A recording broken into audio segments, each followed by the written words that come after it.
Hello, everyone. It is week 12. I hope you're having a happy Buddha's birthday and enjoying your time. Our semester's coming towards an end. Your flag redesign project is due this week, so I hope everything's going well there. You'll get your evaluations back as soon as I can. And this week we're going to talk about metaphors in speech and how we use them. Metaphors are very, very common in English, and so we use them a lot, and they can also be a bit confusing for English language learners because they're not literal. They're very metaphorical, and they require a lot of cultural background knowledge, which can be difficult. Knowing stories, folk tales, or religion as well. Those are all difficulties in understanding metaphors, but they're so common that we do need to know them. And today we're going to go over some of the basic types of metaphors and then also some examples. None of them require cultural background knowledge, though, for this one. For these, rather. All right. We'll see each other soon in the main lecture.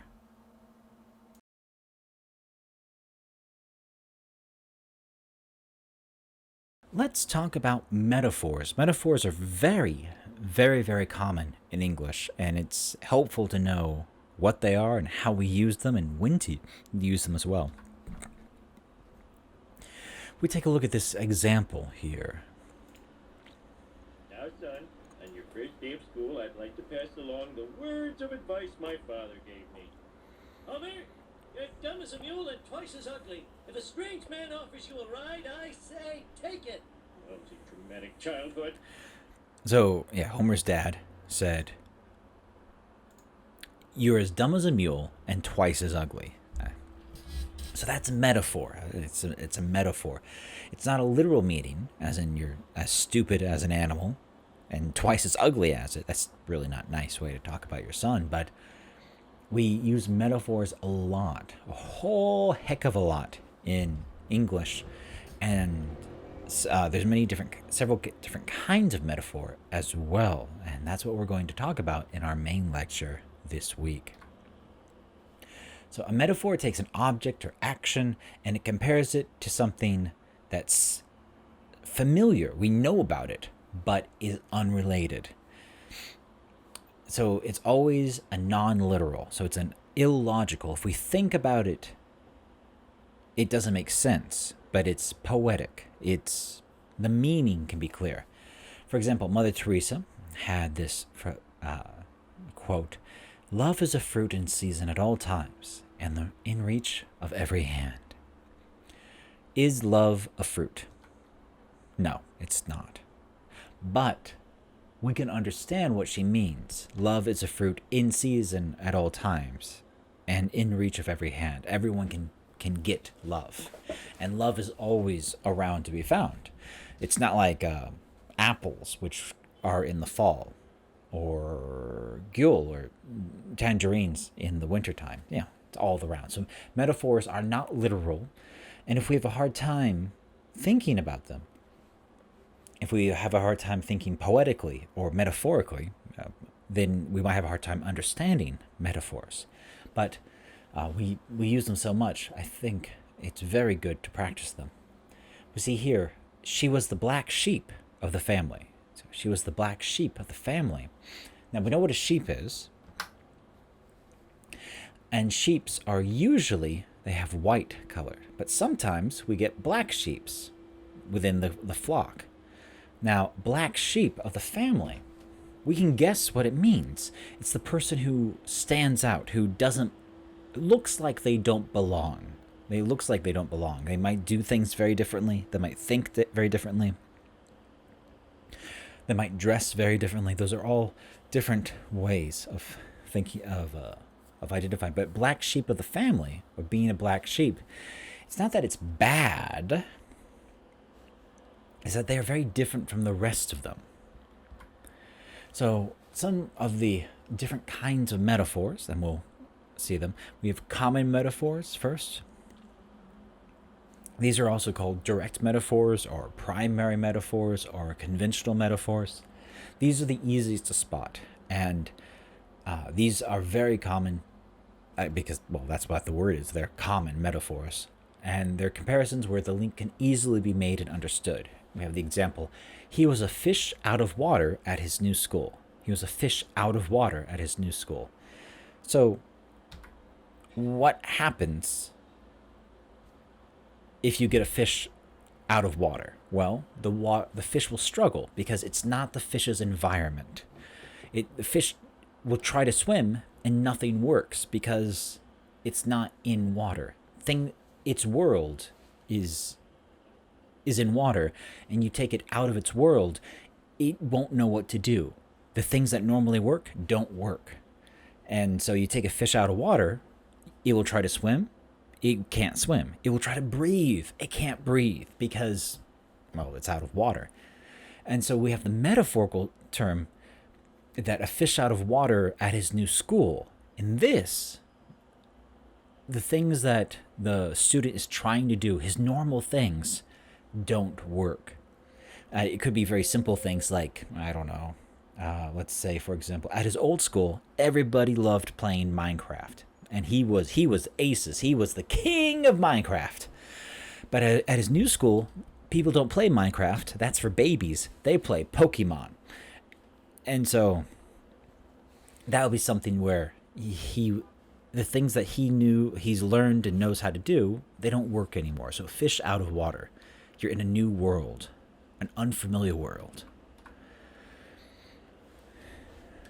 So other common metaphors, we can say, well, as mentioned before, or we saw before with the Simpsons, you're as dumb as a mule. Well, mules are not famous for being smart, so that's bad. Some metaphors, common metaphors, depending on what we use, how we use them, they can be positive or negative. For example,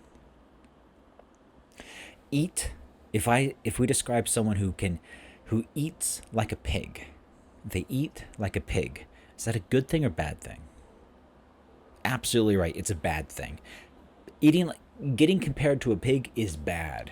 Pigs are dirty. Pigs are ugly. Pigs are they eat really messily. They eat everything. Pigs can eat garbage and they love it. So eating like a pig is a negative thing. That's a bad thing. But eat like a horse. Eat like a horse. Well, that just means you eat a lot, but it doesn't have the negative meaning. If you think about horses, what do they eat? Well, they eat grains and grass, but they eat a lot of food. And so eating like a horse means you eat a lot. Eating like a pig, you eat a lot and you eat everything. So a lot of junk food, a lot of garbage, that kind of thing. So even though you're both metaphors are eating like animals, one is more positive and one is very negative. So the metaphors can be very cultural based, depending on how that culture feels about certain animals or has certain animals. One of the best examples I can have, for example, how do you feel about, let's bring it up, we have time. How do you feel about these animals? In Korea and in lots of countries, we feel, they're so cute. Kyopta. Oh, not that one. That one's bad. But look at that. That's so cute. And all those great things. If you ever have the chance, ask someone who's from Africa how they feel about hippos. They don't like hippos. Hippos aren't cute. Hippos are dangerous animals. Because hippos they're big, they're fast, and they're angry. And they kill people. They kill a lot of people, actually. Hippos kill more people in Africa than lions do. And so, they're dangerous animals. But this brought up, I had a relationship with a South African woman, and she thought bears are so cute and pretty. And bears are fine. They're they're nice. Look at that. Yeah. But bears are really they are dangerous animals too. They're big. You can see here, these crazy people here. Bears are big and dangerous as well. But if you're not familiar with it, you don't have the familiarity, you might have different feelings about it. I'll give you one last example. You probably have positive feelings about this animal, the raccoon, the noguri. You probably think it's cute. And that's fine. That's fine. Yeah, you look at them. Yeah, they're pretty cute. I don't like them. They are. They carry disease, and they eat my garbage, and they kill animals, and so yeah, they are quite dangerous to me. But in Korea, they're cute. Look at them. They has a little mask on, and it's cute. So depending on who is talking, on their experience, metaphors have different meanings, and that gets complicated. That gets hard. So it's something to be aware of. And if you don't understand what somebody's saying, it's not fine to say, "What do you mean by that? I don't understand." It's okay to ask. And if they make fun of you, honestly, if they say, "What, you don't know?" Just tell them, "Shut up, I don't know. I asked a question." Yeah, you're grown-ups. It's okay to ask. Kids don't. Kids will do that. You're too old for that. Now, implied metaphors is our second kind of metaphor. Implied metaphors ask us to use our imagination. We have to make a connection, and they're not as easy to spot. So they implied. So we have here a common metaphor. She was a dog with a bone. This is a common metaphor, as in she was like a dog with a bone, in that we have the dog, and if you ever see a dog that has an animal bone, they're really happy, and they don't like sharing it, and they're just going to chew on it all day. You're very happy and focused. That's what it means. And so she was like, he was a dog with a bone, she was a dog with a bone, means, yeah, you're happy, you got something you really want, and you don't want to share it. But then she tucked her tail between her legs and ran away. This is an implied metaphor. The tucking tail between legs and running away, this is something that dogs do when they run away and they don't want to fight. They do this to communicate to each other about when one dog gives up. They're like, "No more fighting, I'm not playing, I give up. And so this is a way of saying, tucking your tail between their legs and running away, of giving up. So, but here there's no mention of dogs. We just have the dog behavior. And so, to understand the meaning of this metaphor, we must know about the dog.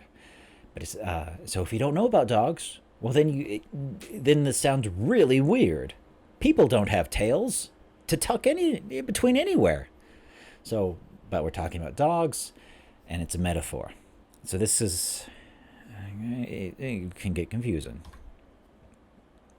We have extended metaphors, or sometimes called sustained metaphors as well. All right.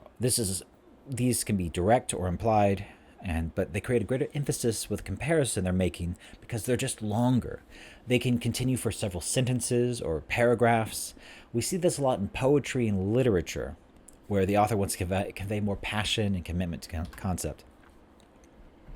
So we have a poem, excerpt of a poem. So this is by Maya Angelou, poet, and I know why caged birds sings. Excuse me, I know why the caged bird sings.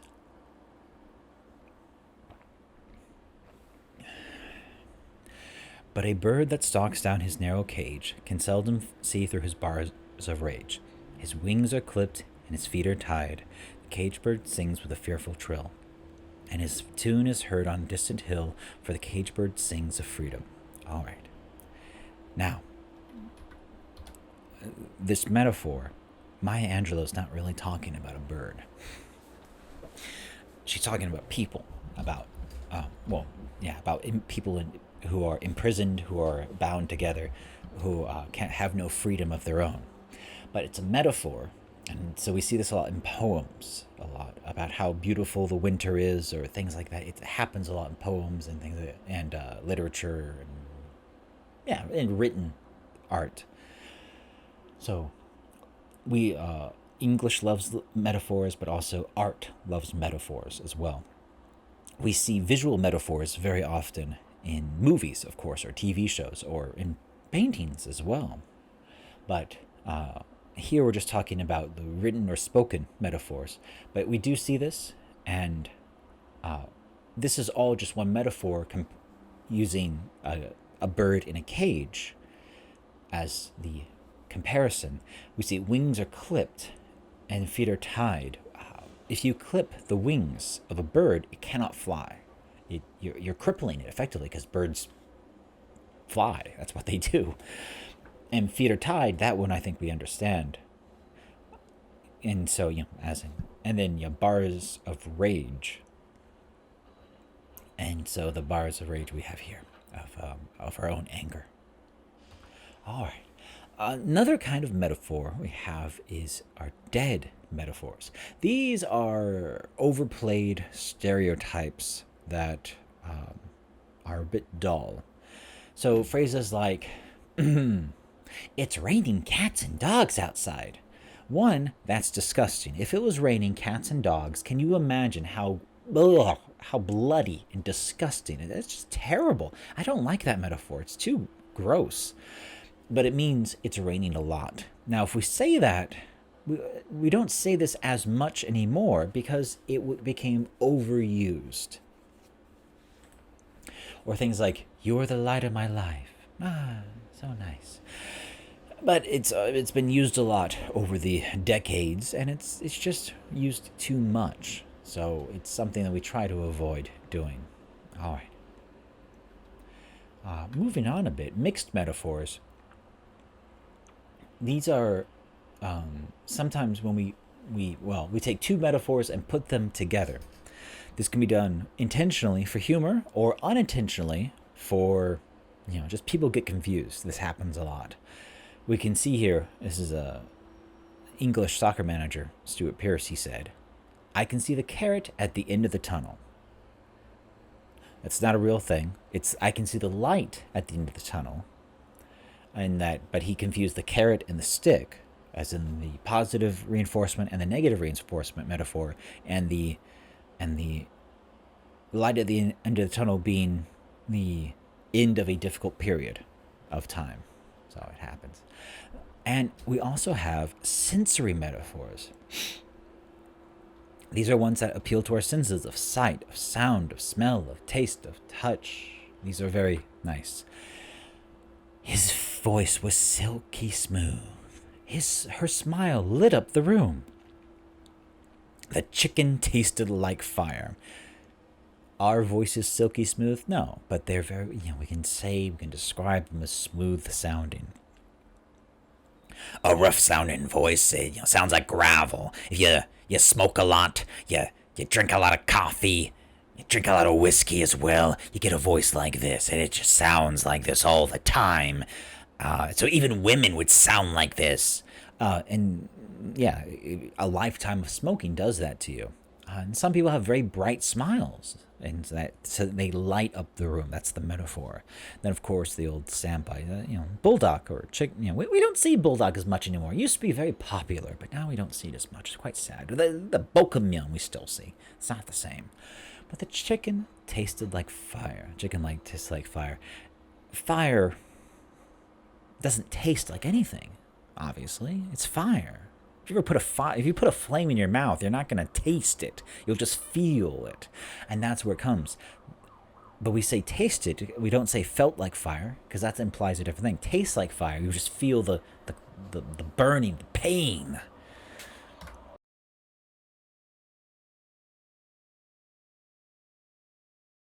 Well, wasn't that fun? So that's our unit about metaphors. I hope it was helpful in some degree. Your flags are due this Friday. Please don't forget. Please don't wait as well. Please make sure you have a quality presentation. And our main task for you to think of is I want you to consider and vote on what you would like your final evaluation to be on. Do you want it to be a project similar to the flag redesign project, or do you want it to be an examination, a test, like the midterm examination? So please check eClass for the vote. Bye-bye.